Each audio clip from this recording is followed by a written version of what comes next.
In this episode of Arcane Advice, we are making a brand new tabletop RPG adventure inspired by Halloween Horror Nights 32. Be sure to stick around to the end of the video to find out how you can get your hands on the full free version of this adventure. We're also giving away 2 premium versions of this adventure, so you'll want to stick around to the end of the video to find out how you can get a chance to win. And finally, if this video reaches 200 likes, the next adventure that I make as part of this series will be inspired by Dueling Dragons, both the Haunted House from Horror Nights 32 and the long-defunct but beloved roller coaster from Islands of Adventure. So with all that preamble out of the way, let's get to what you clicked on this video for.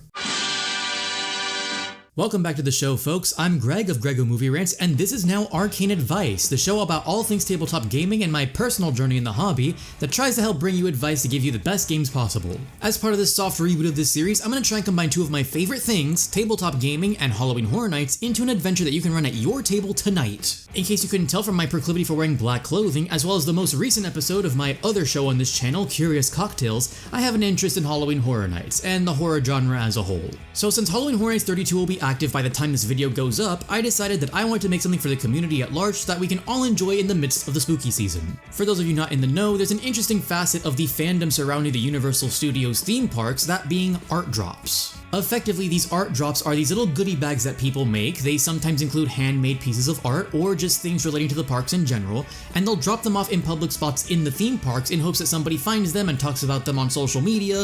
It's just a fun little thing that brings the community together. Having been with some of my artist friends as they partake in this art drop culture, it's been a really fun thing to experience, not only because it's just a nice way to bring the community together, but also because it's this fun facet of the fandom that brings the inner child out in all of us. I've been wanting to partake in this culture for some time, the main problem being I'm not really a traditional artist, so the best solution that I have to this is to bring my love of tabletop RPGs into the art drop idea by creating themed tabletop RPG drops based on this year's Halloween Horror Nights event. I decided that as part of these RPG drops, I was going to make random encounter cards that were based on one of the 5 scare zones for the event this year.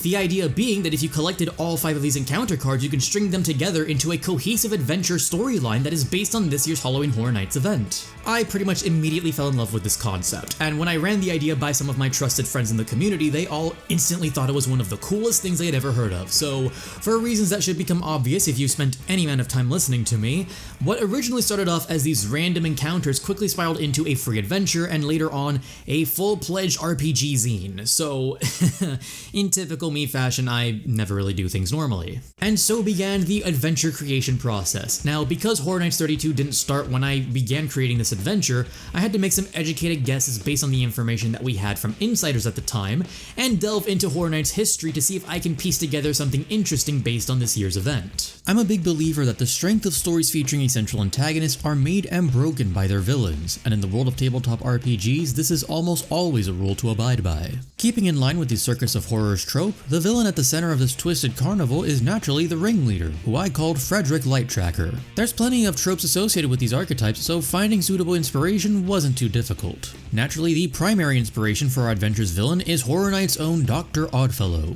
Now, since we didn't get the confirmation of most of his storyline until the event was well underway, I had to do some digging into Horror Nights' history for better details. Based on my research on past events and the official Universal podcasts that were released leading up to this year's event, I gathered that Dr. Oddfellow's ultimate goal was to drain the life of guests attending his traveling carnival, using souls as the fuel for his quest for immortality. This is a fantastic villainous motivation, and it's one that's very common in carnival settings in horror. But since Oddfellow's story wouldn't truly begin until well after my deadline of opening weekend, I pulled more inspiration from other sources, the biggest one being the character of Mr. Dark from Something Wicked This Way Comes. Masterfully played by Jonathan Pryce, Mr. Dark's calm, collected demeanor is absolutely chilling, plus it helps that he and Oddfellow have the same goals of robbing the souls of hapless carnival guests. Before I can start figuring out what exactly the storyline of this adventure was going to be, I had to start doing some outlining. Since the impetus of this project was to create RPG drops for opening weekend of Horror Nights, I decided to hit the whiteboard with the most recent speculation map for the time, hoping that the scare zone information was correct,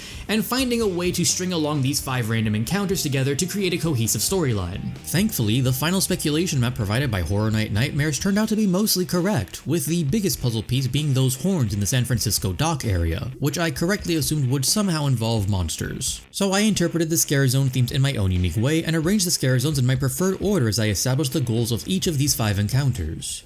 Each of my 5 encounters is going to have a unique primary verb which highlights the main goal of the encounter in question. Our first encounter, which features a vampire attack on a concert, the main goal is to prevent the rest of the audience from being turned into vampires. Our second encounter, taking place in the sideshow tents, is to rescue the kidnapped guests that have been captured by the sideshow performers. Our third encounter is to defeat the ringleader of the carnival who is trying to use the power of the Dark Zodiac to become immortal. Our fourth encounter is to escape from this dockside town and to get to the nearby jungle island while avoiding the loyalists of the carnival. And our fifth encounter, which takes place on the nearby jungle island, is to locate the ritual site and destroy the artifact that our main villain was trying to use to become immortal. Satisfied with my interpreted storyline, I got to work with writing the adventure itself, which I named Wrath of the Stargazer. I wrote the adventure in a system-agnostic style, ideally optimized for 5e or Pathfinder systems, especially in the damage department, but it's written clearly enough that it could be adapted for any fantasy tabletop RPG. For example, I included suggested stats, which I describe as above or below average when compared to your player character's stats, and described abilities and magic item properties in a way that could easily be adapted into your preferred rule set. Once writing was done and playtesting got underway, I began preparing the full zine version of the adventure.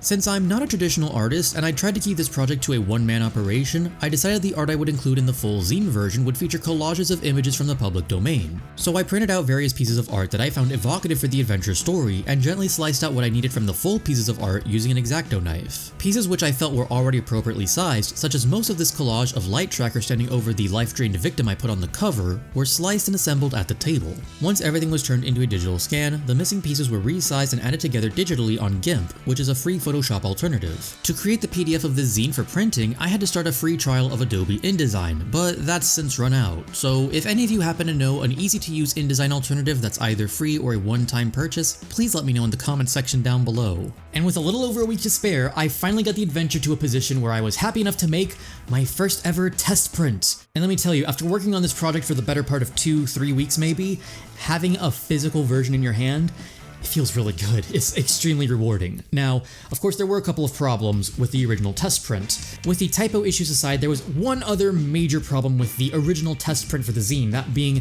the middle spread was blank. So, not wanting that to happen for the final zine, I decided that I was going to have to include some maps for the adventure. At first, I decided I was going to try and go old school and just whip out some graph paper, some grid paper, and draw out on a grid and try to see if that would work as something for the zine. As illustrated, my art skills are not really up to snuff, and while using gift wrap is certainly an interesting solution for the tabletop, especially because it does come with the 1-inch squares that you need for a proper tabletop grid, I don't really feel comfortable putting this in a zine, in a paid product, so I had to spend a little bit of time looking for some alternative solutions to make maps for the zine, and I ended up finding a program called Dungeon Draft. It's a paid program, I spent 20 bucks on it, but if you use the default assets, you can use it in commercial products, so I went with that, and it was a really straightforward and easy process. This is not a sponsorship ad, I'm not paid by this company in any way, they have no idea I'm mentioning this, it's a good product.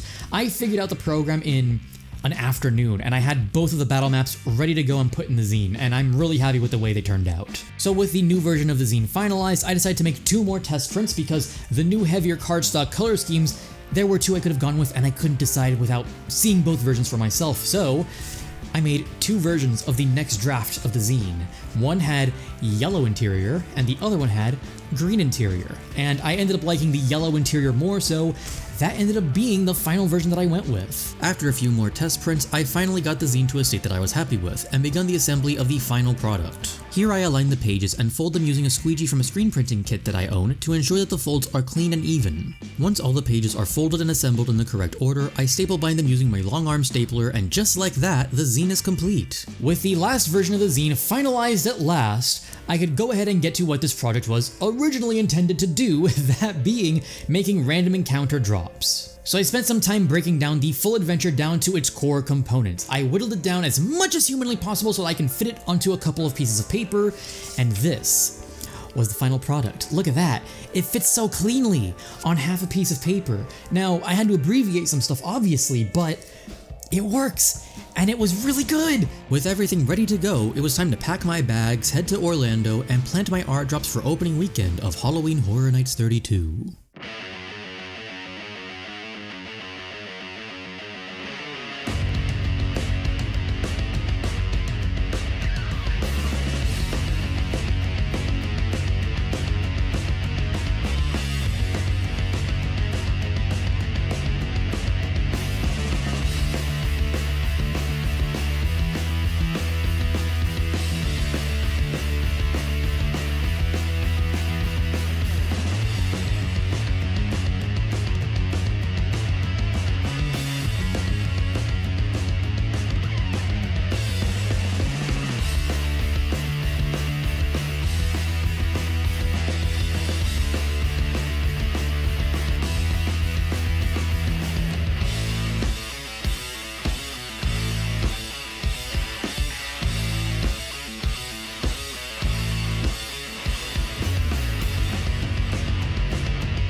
Funny story, I survived Horror Nights 32 and all I got was this tin can and this pretty neat t-shirt. So I just got back from opening weekend of Horror Nights 32 and let me tell you, this is a good year for the event. I am very happy that so far, every year I've gone to Horror Nights, it feels like the teams behind the event are doing everything in their power to try and one-up themselves. It's another good year, guys. And I've developed a serious attachment to Horror Nights 32, aside from the fact that I've created this fantasy tabletop RPG adventure inspired by the event, which only helped further enhance my feelings towards the scare zones, honestly.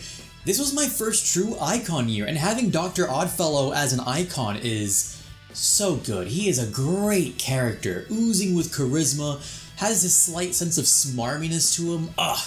Great character. I'm very happy to have gone this year. And it felt like a great year for the community as well. I got to bump into a ton of friendly faces, new and old, that I normally only interact with online. And this year, there was an added twist because we're doing the whole bead bracelet, friendship bracelet thing, and I got a ton of those, plus a nifty little skateboard. How cute is that? And I went out of my way to make 15 RPG art drops for the event this year, one for each of my 5 encounters per day for a total of 15. In some cases, before I was even able to drop the tweets that told people where to find these RPG drops, I find people scooping in to snatch up the art drops and just bouncing excitedly, seeing the dice and trying to figure out what the RPG encounter cards are.